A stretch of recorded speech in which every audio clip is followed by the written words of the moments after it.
চট্টগ্রাম মহানগর যুবদলের সাবেক সহসভাপতি, কাট্টলী সিটি কর্পোরেশনের বালিকা উচ্চ বিদ্যালয় অ্যান্ড কলেজের অভিভাবক সদস্য ও চট্টগ্রাম সিটি কর্পোরেশনের ১০ নম্বর উত্তর কাট্টলী ওয়ার্ড কাউন্সিলের পদপ্রার্থী মোহাম্মদ শাহেদ আকবর উত্তর কাট্টলীর সর্বস্তরের জনসাধারণের কাছে দোয়া চেয়েছেন এবং সবাইকে ঈদুল আজহার শুভেচ্ছা জানিয়েছেন। প্রিয় উত্তর কাট্টলীবাসী এবং আমার চট্টগ্রাম মহানগর যুবদল, ছাত্রদল, আমার রাজপথের সহযোদ্ধা বাইরে আমার ৪১ ওয়ার্ড যুবদল নেতাকর্মী, আমার ১৫ থানার নেতাকর্মী এবং বিশেষ করে আমার উত্তর কাট্টলীবাসী সবাইকে আসসালামু আলাইকুম রহমতুল্লাহ বারাকাতুহু। প্রিয় এলাকাবাসী, আগামীকাল মহান ঈদুল আজহা।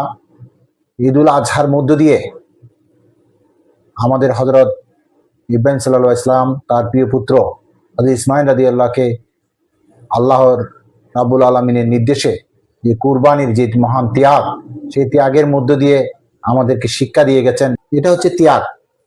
এই ত্যাগকে আমরা ধারণ করে এগিয়ে যেতে হবে এবং এই উত্তর কাট্টলী আগামী সিটি কর্পোরেশন নির্বাচনে আমি কাউন্সিলর পদপ্রার্থী। ঈদুল আজহা উপলক্ষে মেসেজ হচ্ছে আমাদের চট্টগ্রাম সিটি কর্পোরেশনের মাননীয় মেয়র ডাক্তার সাদাত হোসেন, তিনি তার কর্মচারীদের নির্দেশ দিয়েছেন ৬ ঘন্টার মধ্যে, এবং চট্টগ্রামবাসীকেও জানিয়ে ৬ ঘন্টার মধ্যে তিনি সকল বর্জ্য অপসারণ করবেন।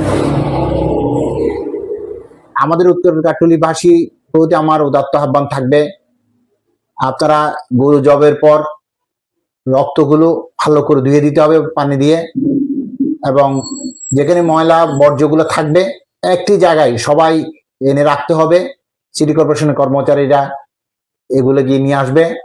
বিশেষ করে আমাদের উত্তর কাট্টলী হেদায়েত মনসুর নামে ২ জন সিটি কর্পোরেশনের কর্মচারী অফিসার আছেন এবং তাদের নেতৃত্বে অসংখ্য কর্মচারীরা আছে, তারা কাজ করবে।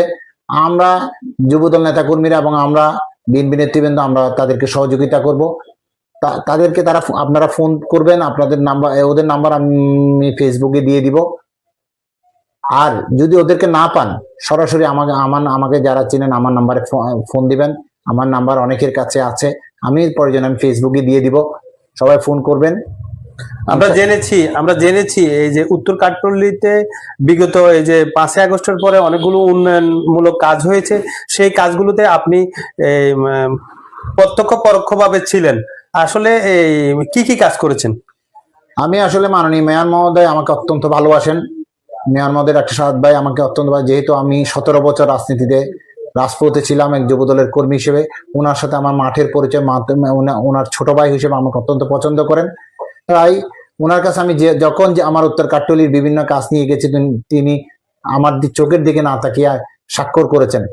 অনেক সময় দেখেও নাই যে এখানে উনি কোথায় স্বাক্ষর করতেছেন। ইতিমধ্যে ওনার কাছ থেকে আমি ১৫টির মতো ডিপ টিউবওয়েল, আমার কাট্টলীর বিভিন্ন অংশে পানি নাই, বিশেষ করে ঈশান মহাজন রোডে কোনো পানি মানে ওয়াসার লাইনই নেই।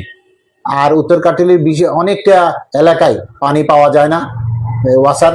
সেই কারণে মাননীয় মেয়র মহোদয়কে আমরা বোঝাতে পেরেছি। মাননীয় মেয়র মহোদয় ইতিমধ্যে ১৫টির মতো ডিপ টিউবওয়েল দিয়েছেন। এগুলা ৩ থেকে ৪টা স্থাপন করা হয়েছে, অন্যগুলো আগামী সপ্তাহে, গতকাল কিছু টেন্ডার হয়েছে, আগামী সপ্তাহে আরো কিছু টেন্ডার হবে। ইতিমধ্যে আমরা অনেক প্রায় ২০টির মতো রাস্তা, ছোট বড় রাস্তা আমরা এই মেয়র মহোদয় থেকে অনুমোদন করে এনেছি। এগুলা টেন্ডারের প্রক্রিয়াধীন আছে। ইতিমধ্যে কিছু কাজ আমরা সমাপ্ত করতে পেরেছি। বিশেষ করে ঈশান মহাজন রোড, বরদা বিশ্বাস রোডকে আমি মেয়র মহোদয়ের নির্দেশে ইতিমধ্যে কাজ সম্পন্ন হয়েছে, এবং কুতুববাড়ির যে একটা ড্রেনের সমস্যা ছিল সেই ড্রেনটা সমাধান হয়েছে। আমাদের মদিনুল্লাহ মিয়াদির বাড়ির যে ড্রেনটা ছিল সেটা হয়েছে। ইতিমধ্যে আরো কিছু টেন্ডারে যাচ্ছে। ইনশাল্লাহ আগামী ২-৩ মাসের মধ্যে বাকি যতগুলো কাজ আছে আমরা সম্পন্ন করতে পারবো। এবং সবচেয়ে বড় আমাদের একটা কাজ হয়েছে, সেটা হচ্ছে আমাদের উত্তর কাট্টলী সনিয়তকাল, যেটা দীর্ঘদিন ধরে অবহেলিত। গত ২০ বছর এখানে কোনো হাত দেওয়া হয় নাই বিগত সরকার।